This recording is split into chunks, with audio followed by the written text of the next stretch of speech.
欢迎来到巴巴娱乐呀频道，请订阅频道，所以大家不要错过当天最热门的新闻。我们今天的时事通讯包括以下内容：长相思小妖为何不选择枪悬，也不要香柳，偏偏选择了涂山璟？长相思剧版高度还原原著，特效逼真，杨紫男性角色演绎出色，剧情紧凑，人物塑造丰满，情感深刻。香柳悲壮，枪悬孤独，璟善良坚韧。小妖历经磨难仍心怀大爱，选择璟为伴侣。万众瞩目的长相思终于和大家见面了。距离上次的古装剧作品已经过去了1年，杨紫带着这部作品强势归来。对于原著粉来说，这次的开播还是挺让人期待的，毕竟这可是曾经陪伴我们熬夜看的小说。当听到长相思要影视化的消息时，我内心有些许忧虑。毕竟曾许诺的影视化口碑并不理想，我们都不希望自己的理想世界被破坏。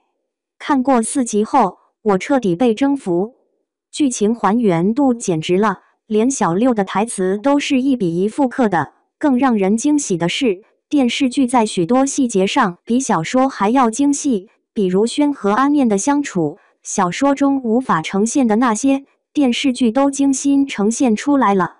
第1集剧情紧凑，令人窒息。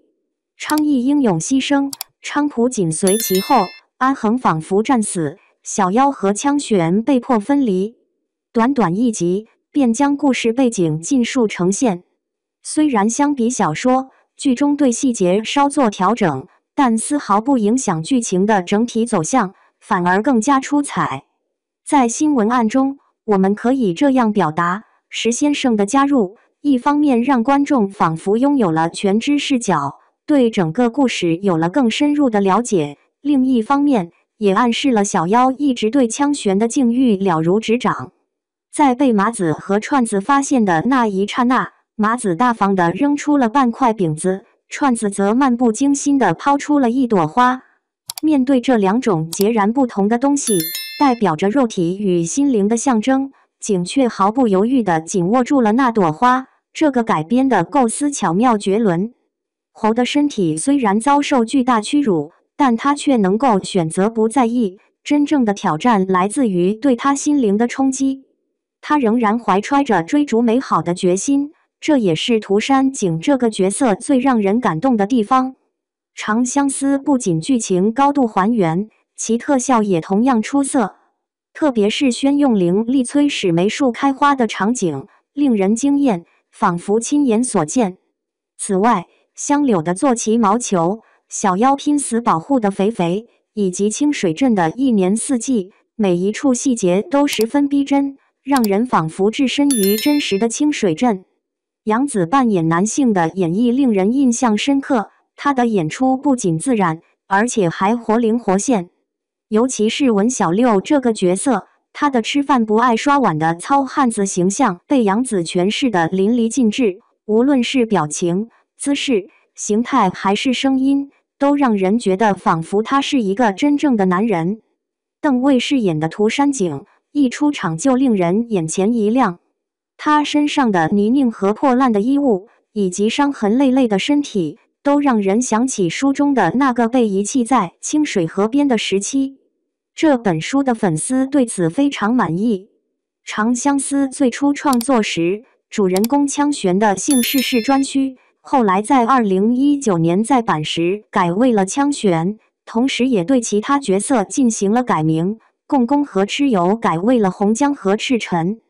在剧改编中，对3个姓氏再次进行修改，轩辕改为西岩，神农改为陈荣，高辛改为浩灵。因此，原本的高辛王姬小妖也成为了浩灵王姬。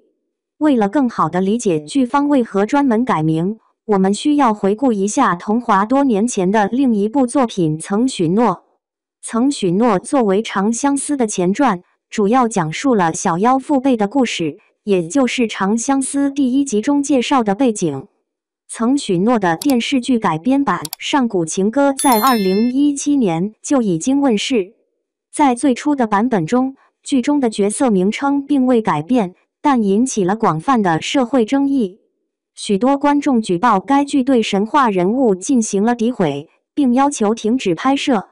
为了解决这一问题，制片方被迫对涉及到历史人物的剧名进行了修改处理。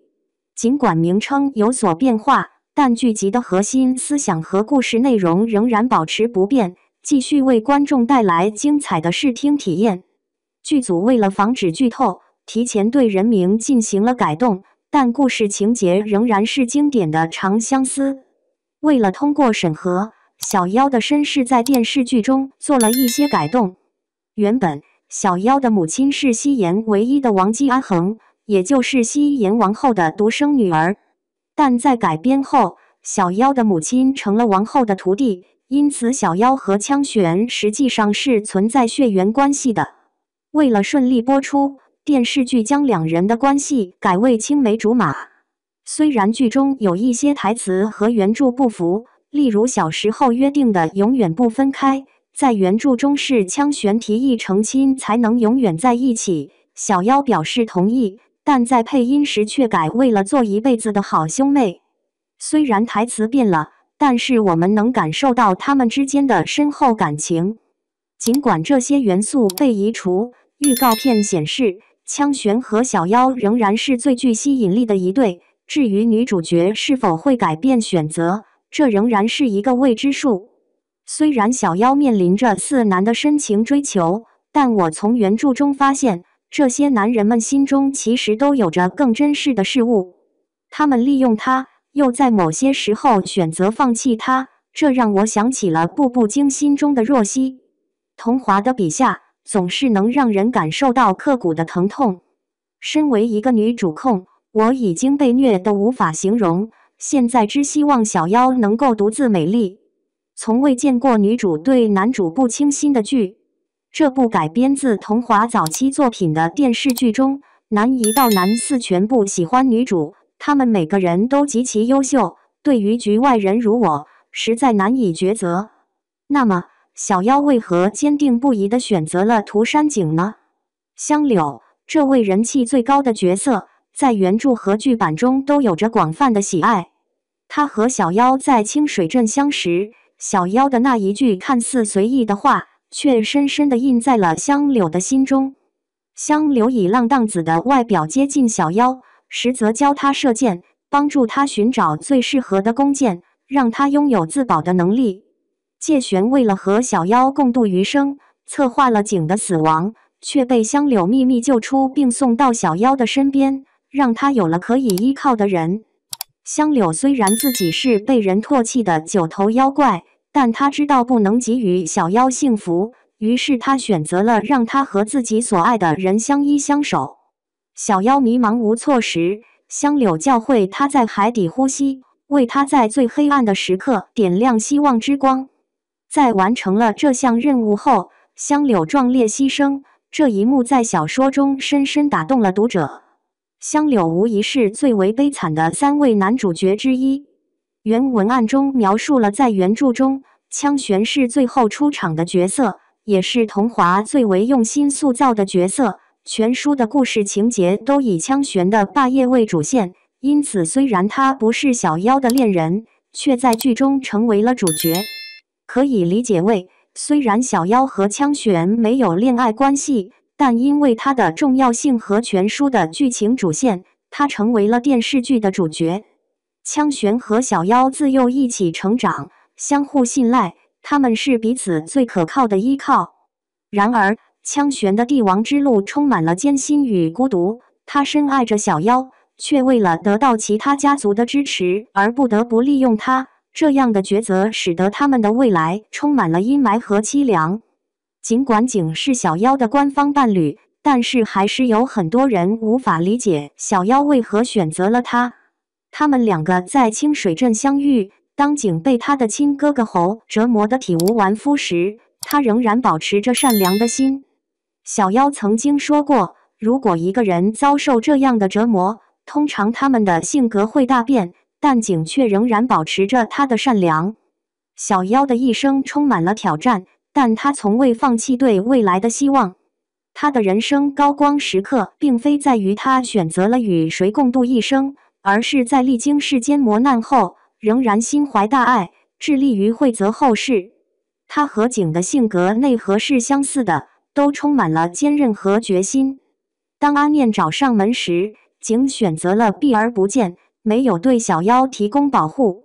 然而，在此后的每一分每一秒，景对小妖的爱都是毫无保留的，并且他们一直互相救赎，因此景才能成为小妖的真正伴侣。